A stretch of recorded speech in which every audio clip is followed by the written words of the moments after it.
Congressman Chip Roy, wonderful to have you on American Thought Leaders. Appreciate it. Thanks. It's my honor.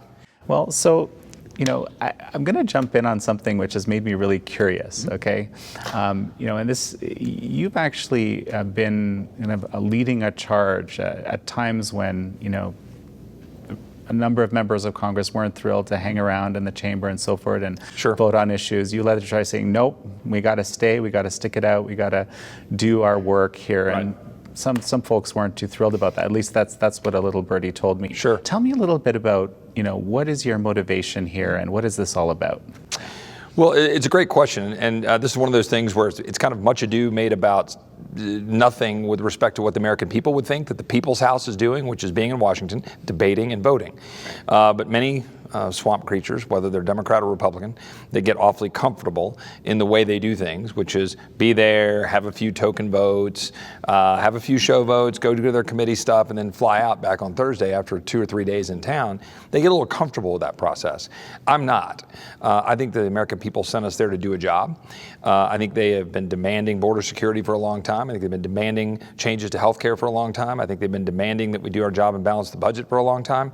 I think our men and women in uniform need a clear mission and the tools to do it, and then be home. And so I think the American people want to see us work. And so all that happened this spring is a couple things. One, the House Democrats, Speaker Pelosi, tried to jam through a $19 billion supplemental for disaster relief. Right. And she tried to do it on a Friday when everybody was out of town on Thursday. Everybody had left. She had closed down the House. She was having what they call a pro forma session on Friday, where there would be 2 members in the chamber, one in the Speaker's chair, one on the floor. The member would go to the floor and they would ask for unanimous consent to pass $19 billion. The Speaker would say, without objection, boom. That is not how the founders meant for the People's House to work. It's not what the American people expect. So I objected. And you know what? The vast majority of my colleagues agreed with that. The next week, 2 weeks later, I was frustrated with the lack of effort by Democrats to pass the border supplemental that the president asked for on the 1st of May. Right. And I didn't think we should just be allowing amendments to appropriations bills to be flying through the House floor without a little bit of pain, a little bit of work. So I objected to the voice votes that were being attempted on the floor of the House. And we packaged together, I think we ended up having about 80 votes that they would have really done by voice vote, which is, again, is the same thing. They just say, any objection, pretty much they move it through the floor. So we had those votes. And here's one last point that I think is interesting. A member came up to me and he sat down, we were sitting on the House floor. He said, I didn't really love your strategy at first. He was a Republican. Okay. And he said, but I actually think that's helping move the needle in terms of having votes on the border. And number 2, in all of the discussions we had during those 80 votes, he goes, I had more serious discussions about policy with my colleagues on the floor of the House over that 4 or 5 hours into the wee hours of the morning than I've had in the entire time I've been in the House. It works. It forces us to vote. It forces us to have a conversation. That's what it's about. So was this your strategy? Sure. It was multiple strategies, right? I wanted to force some votes on issues that should be debated. You should have conversations on the floor of the House. We should have more of that. That's what the founders envisioned. But also I wanted to cause a little bit of pain, both sides of the aisle. Why are we leaving town when we haven't done our job? Why are we leaving town when we haven't passed a supplemental, when our border is literally on fire in terms of what's happening at the border? I believe we should sit there and do our job. You don't need to go off to your cocktail parties. You don't need to get on the planes, go home to a fundraiser. Stay in town and do your job. Let's jump to another issue. That's very interesting. I think a lot of people will be interested in what you just said. But you're really big on border. Yeah. Obviously, you're a Texas representative. It's a big issue for you. Tell me a little bit about the humanitarian crisis at the border, as it's called now, and in the past it was called a manufactured crisis, if I recall, not too long ago. Mm-hmm. How are you seeing all this? Well, we've obviously had a broken immigration system now for quite a long time. I served as a lawyer on the Senate Judiciary Committee. I was a federal prosecutor and dealt with some of the issues of folks who were illegally present. I was a counsel for Rick Perry, Chief of Staff to Ted Cruz, First Assistant Attorney General of Texas. I've been around this a long time, so I'm not new to it.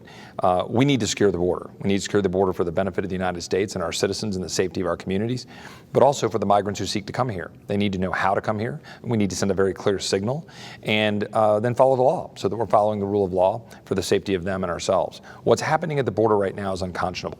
We have little children that are getting abused. We have women that are getting molested on the journey, up to a third, according to objective sources.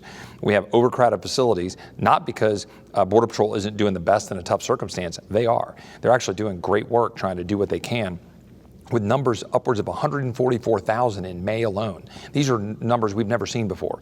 We've had 700,000 almost people come in since October 1 of last year that have been apprehended.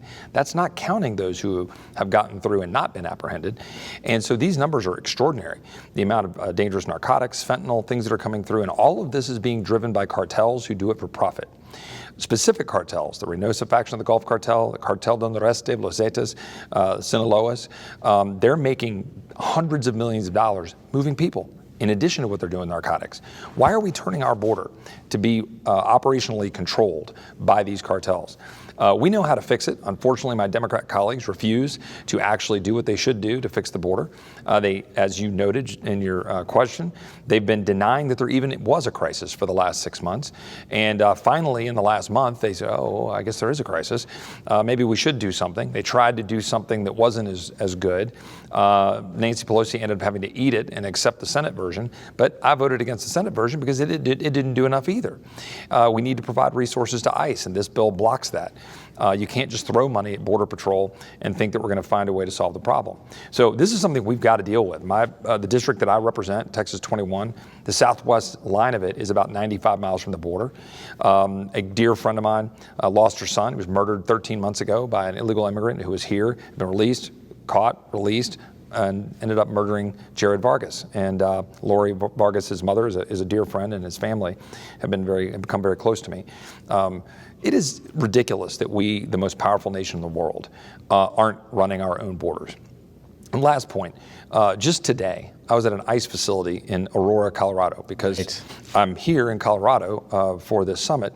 And last night, a group of protesters stormed this facility, took down the American flag and raised a Mexican flag. I find that offensive. I'm sick of it. And I went by this facility to go see what was up. I was having personal time, but I broke off, went over to this facility, and it's a great facility. I mean, there's 1,200 people there. 80% of them are now have been transferred from Border Patrol from the Texas, Arizona regions predominantly. Whereas typically 80% of those people would be there for interior enforcement. So now we're dropping interior enforcement. We're not doing our job here in Colorado and throughout the country. And instead we're filling those from folks that are flooding across our border.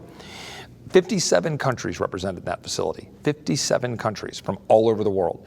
Only 29% from Mexico, 11% from the area around India. We had Eritrea. We had people from all throughout Africa, all throughout Asia, obviously South America. This is a real problem. And but look, this facility was clean, had good food, had medicine, had health care, run it there for ICE. Democrats refused to give the dollars to ICE to do their job. So we're going to keep fighting, and we're going to keep bringing up the American people, and we're not going to take the lies and the distortions. I was very glad to see in the Oversight Committee hearing yesterday, I had the chance to testify alongside my colleague, Alexandria Ocasio-Cortez, and some others. And I think we made the point pretty clear that they need to stop attacking American law enforcement and work with us to solve the problem. So, you can actually comment quite well on the legal side of the issue, Sure. given your background. So there's this funding issue, obviously, and there's also this legal issue. Can you break down what you see to be the legal issue here? Well, there's numerous legal issues. The main one is that our asylum laws, which are designed as a country that is welcoming to those around the world who are suffering and being persecuted, are designed to give people a path to come here if they're being persecuted and don't have a safe place to be. Americans, I think, broadly agree that that's something we ought to do. It is designed to be that you come to our ports of entry, apply for asylum, and that we give you the ability to come in here, and then we'll adjudicate whether it's a legitimate asylum claim. Unfortunately, we're being so overwhelmed by numbers, by people who largely are not people who qualify for asylum under our laws, because they really want to come here for economic freedom and be able to come here and work. And great, God bless them. I might do the same thing. But we can't do it that way. We have to have a system of the rule of law. So what's happening is sponsors in this country are paying cartels thousands of dollars to then move people through Mexico, get up here. They're using children as basically their ticket, because children, when you have a family, can't be detained. So you've got them under a settlement and a judicial opinion. So you've got these families that are being taken and pretty much immediately released. So cartels are telling everybody in the Northern Triangle, in Guatemala and Honduras and El Salvador and other countries, come here, come to Mexico. In fact, all those 57 countries that I talked about in this ICE facility, they're flying into Mexico from all around the world, gumming up through the cartel networks to come across our border, across the southern border, because they know that if they have a child as their golden ticket, they can get in. Children are being recycled, and they're abusing our asylum laws. We need to fix the asylum laws. We need to fix our catch and release policies. It's called Flores settlement. Yes. And we need to make sure that we have resources for ICE to have detention facilities, send a clear signal to the world. You can't just walk across the border. Come up here. If you're truly being persecuted, come to our ports of entry. We'll try to help you. But we got to send a clear signal to the world. Look, President Obama did. President Obama sent up a request for $750 million, $760, for ICE. The president sent up a request for $500 million, $500 million. The Senate reduced it to $200 million. The Republican-led Senate reduced it to $200 million, and then a bunch of Democrats thought that was too much. They're trying to restrict ICE, and if you don't have ICE to detain, you just have a processing center at Border Patrol, you get overwhelmed, and they just kick them out. And then that's what's happening. We have literally hundreds of thousands of people pouring in. So we've actually been seeing some sort of a reduction in people coming through the border as a result of actually the Mexican... The MPP protocols, the migrant protection protocols, right. And Safe Third Country is the other angle that they're trying to approach. Look, that is a agreement with Mexico where we can find ways where if we've got people who have come here, you can put them back in Mexico to await their asylum processing here in the country. By doing that, you slow the automatic catch and release, so then the idea is you deter traffic. That is a good thing.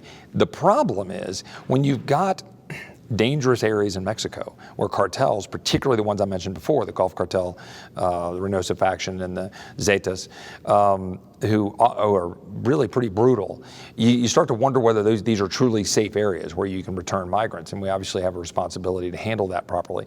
So I think we're going to have some serious conversations about when we use the MPP, the protocol, and then return folks to Mexico, return them to the right place in Mexico, send a very loud signal to the world that you can't just come in.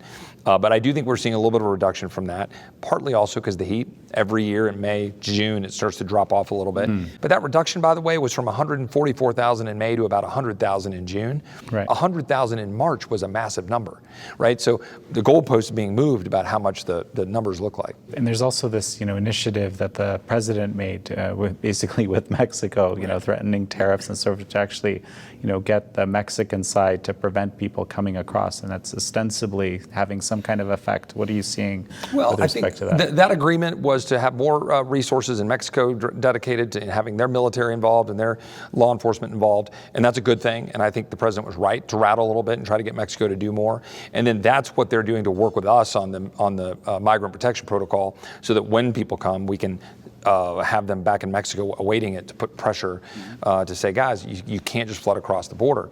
Again, it's bad for our communities. It's bad for our detention facilities that cost American taxpayers a lot of money, overwhelm Border Patrol. Border Patrol is not able to do their job.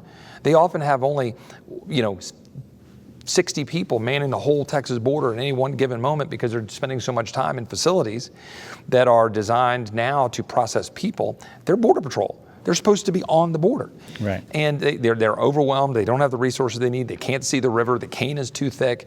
They don't have the ability to navigate along the river with a car.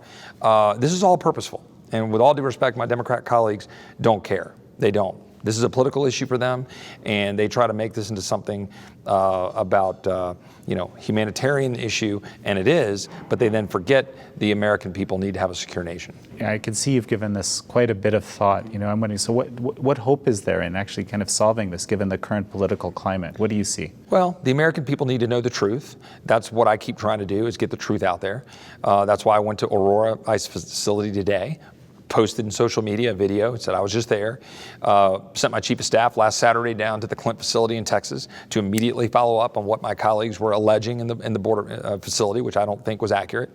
And we just need to get our side of the story out there about what we're doing as a nation, which is great, and then talk about what we need to do to fix it. And we have the will, we have the ability to do this, we just need the will. And I think if the American people will speak up, demand of the representatives that we have a sovereign, secure nation, a compassionate policy that works, but that doesn't allow people to abuse our laws, profiting, adding a lot of profit to the cartels and enriching them, and do our job, then we can have a continually welcoming country. But we allow 1.2 million people to come into our country every year. And we need to reform our system. We need to make it better. We're at a 14% of the population right now are foreign born. That's one of the highest levels in our history, kind of late 19th century, we were about that number. We can debate whether that's a good thing, bad thing. I mean, look, it adds to the fabric of the nation, but we need to be thinking about what's happening right now with our immigration system. And I think we need to check and have some security and kind of, slow down and do this the right way. Well, at the Epic Times, we're going to keep doing our reporting from Yeah, the please do. border, and Good. so the American people know the realities. Absolutely. I wanted to ask you one other area, Sure. and I understand you're a cancer survivor, and this kind of gives you a pretty unique perspective, as a lawmaker Sure. on the healthcare system, and where it's at today. Tell me a little bit about what you've been thinking about this. I'm sure you have been. I have, as I often will tell people, I ran on very clear issues, healthcare freedom, securing our border, balancing the budget, giving our military the tool they need, and then get Washington, D.C. the hell out of the way of Texas. That's basically, and I've tried to stick to that, focus on that when I'm in Washington. Healthcare is very personal to me. It is to everybody. Healthcare is inherently personal. I'm a cancer survivor, but that doesn't make me any different than any average American who's got a family member or themselves have dealt with an issue. I was diagnosed with a Hodgkin's lymphoma in 2011. My daughter, Virginia, was 3 months old. My son, Charlie, was just under 2 years old. I was working for Governor Rick Perry, and kind of shocked my system a little bit, right? I was 39 years old, and I was very blessed, got through. I've now been cancer-free for 7 years. I used a great trial drug that was produced and called brentuximab, which goes in and targets the cancer cell and injects it with the antibody and the poison instead of carpet bombing your body with the poison, as most chemos do. And it was very effective. I was cancer-free in 2 months. I want all Americans to have the ability to do that. I think the best way to do that is to drive prices down. The best way to do that is to get government and, frankly, insurance bureaucrats out of the way of the patient and the doctor. And right now, we're going the wrong direction. Everybody recognizes the system is broken. Look, every single Democrat, for the most part, is running on Medicare for all. Now, why are they doing that if they think Obamacare is so awesome? It's not. They know it's not. They were doing Obamacare as a step to try to get to universal health care. With universal health care and what Medicare for all would turn out to be, you're going to have rationing. You're going to have government making decisions. You're going to have insurance companies making decisions if they're a part of this process. And right now, I think we need to transform our system. I introduced a bill 2 weeks ago called the Healthcare Freedom Act. That bill would create health freedom accounts, and that would be an expansive health savings account, which is pretty much unlimited. We looked at the caps and how much you can put in it. You contribute. Your employer can contribute and still get the same tax exclusion they get now when they pay for your health insurance. Charities can contribute. You could pass it down to your heirs. You can use the money in your health account to give it to somebody else. And it's really a very robust change in the way you think about it. And the idea here is to put you in control of your health care so that you're not worried about losing it. Get rid of the pre-existing condition problem. The pre-existing condition problem exists because we've allowed government and the insurance companies being intertwined with government to interfere with your ability to go get the health care of your choosing. Drive down the prices, go to the doctor, don't have to call up some kid who's 25 years old on the phone who works out of Omaha for some insurance company, and he looks down some sheet and he tells you that the MRI is going to cost $3,000. Go to your doctor, go down the street, work with people to figure out in the market what you can get. LASIKs, right? Eye surgery. Yes. That used to be thousands of dollars. It's now hundreds of dollars. Why? Because you can go out and choose among a bunch of options. This is what we need to inject into the healthcare system. We can have a way to make sure people don't fall through the cracks. But if you control your healthcare so that when you go from job to job, just like your auto insurance and your homeowner's insurance, you don't drop that when you lose jobs, keep it, have it. And then the pre-existing condition issue largely goes away. Very, very interesting. So we're going to have to wrap up in a moment, but any final words for our audiences? Yeah, I mean, look, America is the greatest nation in the history of the world. I think we need to stay optimistic and positive about it, but we also need to be very aware that what we believe, our belief in free enterprise, free markets, our belief in personal responsibility, our belief in limited government, and what we achieve as Americans when you get government out of the way, that is under attack. And it is every bit, as I campaigned in Texas, is every bit as under attack as were those fellows that were on the wall in the Alamo in 1836. And this is is the reality of what we're dealing with, and we need to take it seriously. We need to fight back. We need to push back. We need to remember that if we want to remain the greatest nation in the world, we will shun statism, we will shun socialism, we will embrace what you can accomplish as an individual, and we shouldn't in any way shy away from saying that loudly and trumpet it from the rooftops for our children and our grandchildren. Chip Roy, really great to have you. Appreciate it. Thanks for what y'all do.